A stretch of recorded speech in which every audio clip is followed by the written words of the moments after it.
हिंदी उपन्यास के अंतर्गत आज हम बात करेंगे कि जो देश विभाजन की त्रासदी है उसका हिंदी उपन्यासों के अंदर जो अंकन किया गया है, जो उसे दर्शाया गया है, उसकी चर्चा करेंगे। 20वीं सदी के मध्य में भारतीय जो उपमहाद्वीप है इसका दो स्वतंत्र भौगोलिक खंडों के अंदर बांटा जाना अपने आप में एक बहुत बड़ी राजनीतिक और मानवीय दुर्घटना थी। गत वर्षों में उस विभाजन को और उसके प्रभावों को लेकर के हिंदी कथा साहित्य में बहुत कुछ लिखा गया है कि इस त्रासदी के दौरान जो है सांप्रदायिक विद्वेष जो है वो इतना अधिक बढ़ गया था कि जिसके अंदर मानवीय विश्वास, आस्थाएं, आपसी संबंध, जो व्यापक नरसंहार है और किस प्रकार से लोगों को देशांतरण के लिए मजबूर होना पड़ा, उन सब का चित्रण जो है उपन्यासों और कहानियों में दिखाई पड़ता है। इनके अंदर ये दिखाया गया है कि किस प्रकार से विभाजन से जो स्थितियां उत्पन्न हुई उसके कारण जिन्होंने ये विभाजन किया उनके लिए वो जो परिस्थितियां हैं किस प्रकार से उसका कारण बनती चली गई। इस देश विभाजन के संदर्भ में हम कह सकते हैं कि इसमें सांप्रदायिक संकीर्णता जो है वो सबसे अधिक महत्वपूर्ण भूमिका निभा रही थी,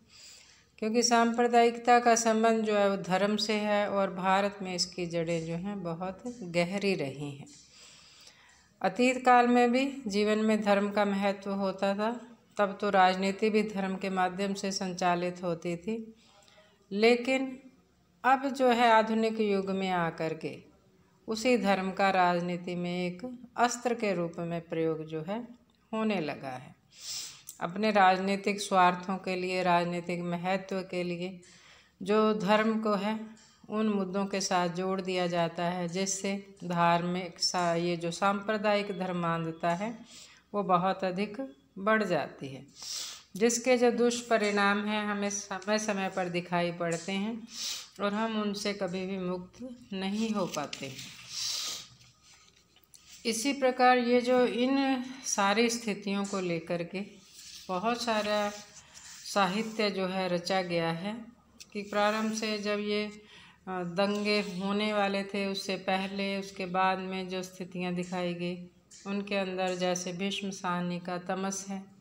इस उपन्यास के अंदर विभाजन पूर्व की जो राजनीतिक पृष्ठभूमि है उस पर प्रकाश डाला गया है कि किस प्रकार से सांप्रदायिकता की आड़ में पाशविकता का जो है नगन नृत्य हो रहा था। मुस्लिम लीग और जो नेता हैं वो पर पृथक राष्ट्र की मांग करने लगे थे। इसी प्रकार कांग्रेस और जो लीग है वो देश को ब्रिटिश दास्ता से मुक्त करवाना चाहती थी, तो दूसरी ओर जो अंग्रेज़ थे वो भी किसी भी प्रकार से यहाँ से जाने से पहले इस देश को दो भागों में बांट करके जाना चाहते थे। हालांकि कांग्रेस इन चीज़ों से असंतुष्ट थी, लेकिन बंटवारा तो हो रहा था और न जाने कितने मुसलमान भी ऐसे थे जो देश का बंटवारा नहीं चाहते थे, लेकिन लंबे समय से घृणा का, हत्या का जो दौर चल रहा था उसको आधार बना करके इन ब्रिटिश शासकों ने ये देश का जो बंटवारा है उसकी रास्ता जो है आसान कर दिया। अखंड भारत का ये जो दुर्भाग्यपूर्ण जो नियति थी वो देश के विभाजन के रूप में 15 अगस्त को घोषित हो गई और देश जो है दो भागों में बंट गया। इस विभाजन के जो मानवीय दुख स्वप्न थे, राजनीतिक त्रासदी थी,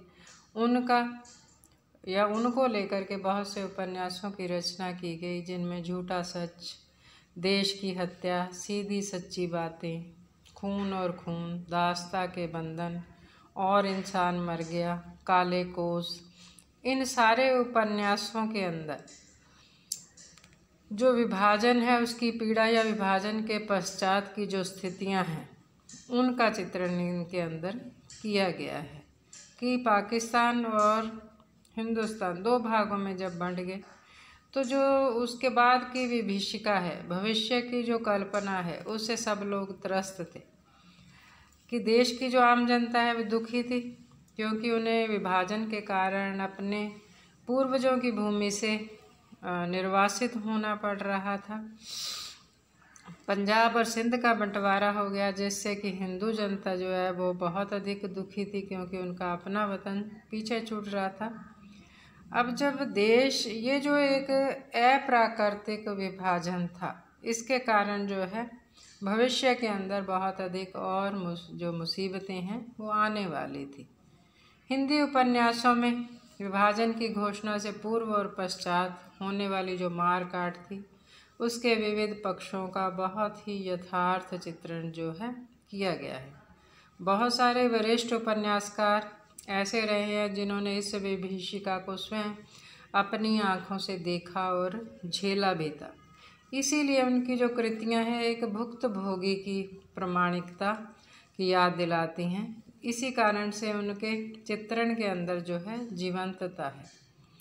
जैसे आचार्य चतुर्सेन शास्त्री का लिखा हुआ धर्मपुत्र जो है, उसके अंदर भी यही दिखाया है कि किस प्रकार तब जो पिशाच लीलाएं हो रही थी, उनका वर्णन जो है लेखनी भी नहीं कर सकती थी। इस सारे भीषण हत्याकांड को लेकर के मुस्लिम हिंदू जनता समान रूप से जो है पीड़ित और चिंतित थी, क्योंकि विभाजन के पश्चात होने वाली ये जो भयंकर मारकाट है, इसने मानव का मानव पर से जो सहज विश्वास था उसको समाप्त कर दिया था, और जो दूसरी काली शक्तियाँ थी वो सक्रिय होकर के मानवता को परास्त करने के अंदर लगी हुई थी। जब जनता की ये हालत थी, उस समय जो लोग उस समय जो अपना फ़ायदा उठा सकते थे वो उस कार्य में लगे हुए थे।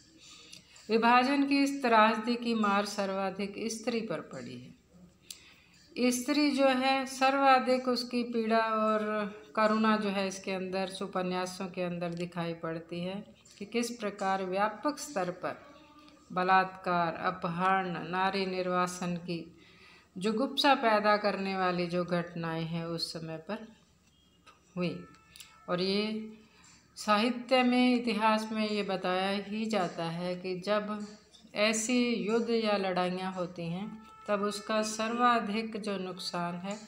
वो स्त्रियों और बच्चों को उठाना पड़ता है। इसके अंदर बहुत सारी, जैसे झूठा सच की तारा है, बंती, दुर्गा, सतवंती और काले कोस की गोबिंदी, एक और मुख्यमंत्री की गुलाब, देश की हत्या की राधा, ये ऐसे नारी पात्र हैं जो पुरुष की हवस का शिकार हुए और नारी वर्ग के प्रतिनिधि के रूप में जो हैं वो हमारे सामने आते हैं। इस प्रकार पूरे ये कहा जा सकता है कि ये देश का ये जो विभाजन हुआ राजनीतिक स्तर पर तो किया गया, लेकिन इसके जो परिणाम थे वो बहुत दूरगामी सिद्ध हुए,